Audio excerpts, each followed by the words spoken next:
नमस्कार उद्योजक मित्रांनो, मी रामेश्वर थोरात आपले सहर्ष स्वागत करत आहे आमच्या यूट्यूब चॅनलवर, ज्याचं नाव आहे Shriraj agritech and foods private limited. तर उद्योजक मित्रांनो, आज आपण आलेलो आहे तरडोली इथे, म्हणजे मोरगाव इथे. या ठिकाणी आपण प्लांट दिलेला आहे तांबोळी सरांची इथे, कॅटल फीड प्लांटचा. ताशी 200 ते 250 केजी पर आवरचा हा प्लांट असून आपण सरांच्या इथं हा प्लांट दिलेला आहे. सर स्वतः एक इंजिनियर आहेत. इंजिनियर असताना सुद्धा त्यांनी स्वतःचा बिझनेस करण्याचं या ठिकाणी ठरवलेलं होतं आणि त्यांचं स्वप्न आज इथं साकार होताना दिसतंय. तर आज आपण त्यांच्याशी थोडीशी माहिती जाणून घेऊया की त्यांनी या बिझनेसकडे वळण्याचा प्रयत्न कशा पद्धतीत केलेला आहे, कुठून त्यांनी सुरुवात केली, त्यांनी माहिती कुठून मिळवली, आज ते मार्केट करण्याच्या बाबतीत त्यांनी काय काय विचार केलेला आहे. तर या बाबतीत आपण थोडंसं जाणून घेऊयात. सर आपण आधी आतमध्ये येऊ. तर सर सुरुवातीला तुम्ही परिचय द्या आपल्या चॅनलवर की तुम्ही कशा पद्धतीने उद्योग क्षेत्रात घुसलात आणि तुमचं एम काय आहे आणि कशा पद्धतीत तुम्हाला मार्केटिंग करायची आणि त्यासाठी आम्ही तुम्हाला काय मदत करू शकतो आणि मशीनबद्दल, कंपनीबद्दल वगैरे तुम्ही सगळ्या गोष्टी सांगू शकता. नमस्कार मित्रांनो, मी सूरज तांबोळी, तरडोली गावातला शेतकरी कम इंजिनियर असं म्हणू शकता. कारण पहिल्यांदा आम्ही शेतीतून सुरुवात केली आणि नंतर इंजिनिअरिंग कंप्लीट झालं आणि मग जॉब स्टार्ट केला. सध्या मी रिसर्च अँड डेव्हलपमेंट या पदावरती कार्यरत आहे आणि चांगला जॉब आहे. आत्ता रिसेंटली स्वित्झर्लंडचा दौरा झाला माझा मागील 3-4 महिन्यापूर्वीच. आता शेतकरी असल्यामुळं आतमध्ये मनात कुठेतरी असं वाटत होतं की शेतकरी वर्गासाठी काहीतरी करायचंय. ही एक माझ्या मनामध्ये तीव्र जाणीव होती की आपल्याला काहीतरी करायचं. नक्कीच. तर तो विचार डोक्यामध्ये होता. इंजिनिअरिंग केलं तरी पण असं कुठेतरी वाटत काहीतरी केलं पाहिजे. मग त्या केसमध्ये मागे आमच्या कंपनीची व्हिजिट झाली. ही कल्पना येण्यापाठी मग तेच कारण होतं की तिथे गेलो स्वित्झर्लंडमध्ये, युरोपियन कंट्रीज 3-4 देशामध्ये बघितल्या. त्यांचे गायी, त्यांचे गोटे, त्यांची जपण्याची पद्धत, ते कशा पद्धतीने वर्कआउट करतात, कुठलं खाद्य दिलं जातं आणि त्या गायी कशा पद्धतीने त्यांचे डेव्हलप केले जातात. तर या सगळ्या गोष्टींचा अभ्यास तिथे जाऊन केला आणि मनामध्ये एक वाटलं की यार ह्यातला कन्सेप्ट आपण उचलून आपल्या इथे का ते इम्प्लिमेंट करू शकत. तर मग हे डोक्यात आल्यानंतर तिकडनं आलो मी आणि मग आपल्या इथं करायची अशी कल्पना डोक्यात आली. मग बऱ्याच ठिकाणी कोटेशन करणे, माहिती घेणे, या गोष्टी करत गेलो.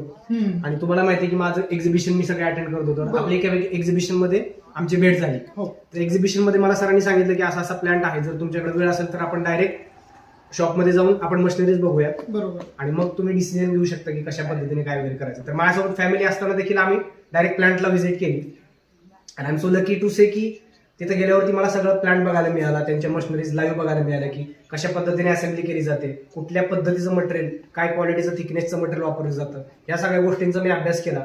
आणि तिथं ऑन द स्पॉट सरांना सांगितलं की मी नक्कीच याचा विचार करेन. आणि घरी आल्यानंतर मला वाटतं ऑलमोस्ट 15 ते 20 दिवसामध्ये लक्ष्मीपूजन आलं आणि त्या दिवसामध्ये लक्ष्मीपूजनला सरांशी मी डिस्कस करून ऑर्डर फायनल केली. तर ही ऑर्डर आमची PMFMEच्या अंतर्गत आली. आम्हाला अनुदान सुद्धा सरांनी पण त्यात हेल्प केली आणि चांगल्या पद्धतीने त्यांनी मार्गदर्शन करून आम्हाला, अक्षरशः माझ्या मोठा भाऊ आणि मी, आम्ही दोघं शमीर तांबोळी आणि मी पार्टनरशिपमध्ये हा बिझनेस स्टार्ट केला. आणि सरांनी एवढं चांगलं गायडन्स केलं आम्हाला, अशा पद्धतीने सांगितलं की मोठ्या भावाला पण सांगितलं की अशा पद्धतीने, त्याला इतका आवडला हा कन्सेप्ट सगळा आणि मग आम्ही ते इम्प्लिमेंट केला, मशीन स्टार्ट केला. सरांनी आम्हाला सांगितलं होतं की साधारण 200 ते 250 किलो चालू, पण त्यांनी सांगितल्यापेक्षाही 50 किलो अधिक उत्पादन आम्ही स्वतः इथं काढून बघितलं. ह्याचा मला सांगण्याचा उल्लेख करायला आवडेल खरंच मनापासून. तर ते उत्पादन आम्ही इथं काढलं आणि शेतकरी वर्गाचा एवढा चांगला रिस्पॉन्स मिळाला. सुरुवातीला आम्ही सांगितलं तुम्हाला की आमच्या घरी सुद्धा गायी आहेत, तर आम्ही सुद्धा शेतकरी आहे, गायी आहेत, सगळ्या गायींवरती आम्ही हा माल सुद्धा काढला आणि ह्याचा ट्रायआउट आमच्या गायीवर केला गेला सगळा. आणि त्याचा जो रिझल्ट आला, आफ्टर रिझल्ट आपण मार्केटिंग चालू केलं. म्हणजे आधी रिझल्ट आपल्या गायींवर घेतला, त्यांचा दूध उत्पादन किती वाढते, शेणाची क्वालिटी काय, त्यांचं डायजेशन काय लेवलला होतंय, ह्या सगळ्याचा अभ्यास केला. प्रोटीन लेवल काय पाहिजे, न्यूट्रिशन किती पाहिजे, फॅट फायबर कंटेंट किती हवे, ह्या सगळ्या गोष्टींचा अभ्यास केला, एक फॉर्म्युलेशन सेट केलं आणि त्या पद्धतीने आता जो रिझल्ट निघतोय, आता फार्मर्स आपल्याला येऊन सांगतात की म्हणजे वेटिंगला पडतात ऑर्डर, या लेवलचा आता आपण रिझल्ट काढलाय.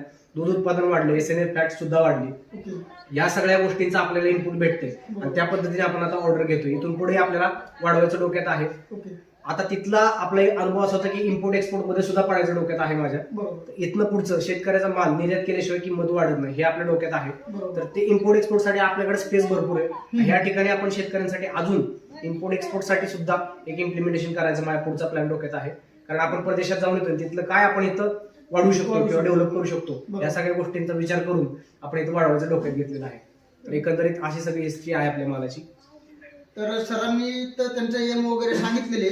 मी सरांचा छोटेखानी प्लांट दाखवतो की या पद्धतीमध्ये सरांचा प्लांट आहे की हा ग्राइंडर आहे. या ग्राइंडरमध्ये तुम्ही मक्का, गहू, ज्वारी, बाजरी, तांदूळ जे तुमचं रॉ मटेरियल असणार आहे ते ग्राइंड करण्यासाठी ग्राइंडर वापरलं जातं. या ग्राइंडरमध्ये इथं मटेरियल टाकल्यानंतर या ठिकाणाहून आउटपुट भेटतं. तर या ठिकाणी तुमचा मक्का भरडा, मक्का चुन्नी, दाल भुसा, गहू भुसा, वालीस या पद्धतीमध्ये या ठिकाणी तयार होतं. तर हा मॅन्युअल पद्धतीचा प्लांट आहे. इन फ्युचर सर याच्यामध्ये ऑटोमॅटिक पद्धतीमध्ये जाणार आहे. यालाच आपल्याला ऑटोमेशन सिस्टम जोडता येतं.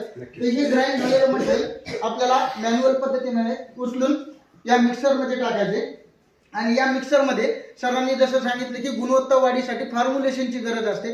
तर ते फॉर्म्युलेशन या ठिकाणी ते करतात की जे काही त्यांचे काही गोष्टी असतील, कॅल्शियम असतील, मिनरल मिक्सचर असेल किंवा जे त्यांचे फॉर्म्युलेशन ही गुप्त ठेवण्याची गोष्ट आहे तर ते फॉर्म्युलेशन या ठिकाणी ते करतात. आणि या ठिकाणी बॅच झाल्यानंतर हे जे गोळी पेंटचं मशीन आहे या गोळी पेंटच्या मशीनमध्ये पूर्णपणे तुमची जी गोळी पेंट आहे म्हणजे आपण त्याला पॅलेट म्हणतो, त्या पॅलेट या ठिकाणी तयार होतात. आणि जसं सरांनी स्पेशली उल्लेख केला की हा प्लांट 200 ते 250 केजीचा असला तरी या मशीनवर त्यांनी +50 जास्तीचं उत्पादन या ठिकाणी त्यांनी घेतलेलं आहे. आणि निश्चित त्यांना आपण या गोष्टीची खात्री देतो की इन फ्युचर कधीही त्यांना अडचण वाटली, काही वाटलं तर 100% आपण त्यांना लाईफ टाईम सर्व्हिस देणारच आहोत, सहकार्य करणारच आहोत. आता मी तुम्हाला सरांचे जी रॉ मटेरियलची बॅग आहे ती बॅग तुम्हाला या ठिकाणी दाखवतो की SS पशुखाद्य या नावाने त्यांनी ही बॅग तयार केलेली आहे. त्या बॅगवर तुम्ही संपूर्ण बघू शकता की SS पशुखाद्य उत्पादकापासून थेट तुमच्यापर्यंत आमचे वचन आणि तुमचा विश्वास. शुद्ध पशुआहार त्यांनी 50 केजीची पूर्ण बॅग तयार केलेली आहे. तर त्यांच्याकडे तुम्हाला पॅलेट फीड असू द्या, मक्का भरडा असू द्या, मक्का चुनी असू द्या, दाल भुसा असू द्या, त्याच्यानंतर तुम्हाला जे काही पशुखाद्य या ठिकाणी लागणार आहे ते पशुखाद्य ते तुम्हाला पुरवण्याची हमखास गॅरंटी या ठिकाणी घेतात. तर उद्योजक मित्रांनो, तुम्हाला जर इन फ्युचर या खाद्याची तुम्हाला जर एजन्सी लागणार असेल, तुम्हाला डीलरशिप मध्ये उतरायचं असेल तर तुम्ही तांबोळी सरांना निश्चित कॉन्टॅक्ट करू शकता. स्क्रीनवर दिलेल्या स्क्रीनवर तांबोळी सरांचा नंबर या ठिकाणी आम्ही देणार आहोत. तर तुम्ही त्यांना थेट संपर्क करून चांगल्या योग्य क्वालिटीची बॅग या ठिकाणी तुम्ही घेऊ शकता. त्याच्यानंतर तुम्हाला जर बॅगची क्वालिटी बघायची, खाद्याची क्वालिटी जर बघायची झालं तर तुम्ही खाद्याची क्वालिटी तुम्ही या ठिकाणी बघू शकता की या पद्धतीमध्ये चांगल्या पद्धतीचं खाद्य हे तुम्हाला या ठिकाणी तयार करून मिळणार आहे. तर तुम्ही ही बॅग बघू शकता. आणि निश्चित एका मराठी उद्योजकाला पुढे नेण्याचं आपण महाराष्ट्रीयन लोकांचं कर्तव्य आहे. तर निश्चित आपण त्यांना सहकार्य करूया, त्यांचा एक बिझनेस पुढे नेऊया. आणि निश्चित त्यांनी हा बिझनेस टाकल्यामुळे 4 फॅमिलीला इथं काम भेटणार आहे. निश्चित आता 2 फॅमिली इथं काम करतात चांगल्या पद्धतीमध्ये, तर त्याच्यातून रोजगार निर्माण होते. म्हणजे एक समाजसेवेची आवड म्हणून सुद्धा त्यांनी या गोष्टीत पदार्पण केलेलं आहे. तर निश्चित चॅनलच्या माध्यमातून मी ही गोष्ट सांगेल की एजन्सी किंवा कोणाला पशुखाद्य लागत असेल, मग मोरगाव भाग असू द्या, बारामती भाग असू द्या, पुणे क्षेत्र असू द्या किंवा महाराष्ट्रात जिथं कुठं कोणाला डीलरशिप लागत असेल तर ते निश्चित आम्हालाही संपर्क साधू शकतात आणि तांबोळी सरांनाही संपर्क साधू शकतात.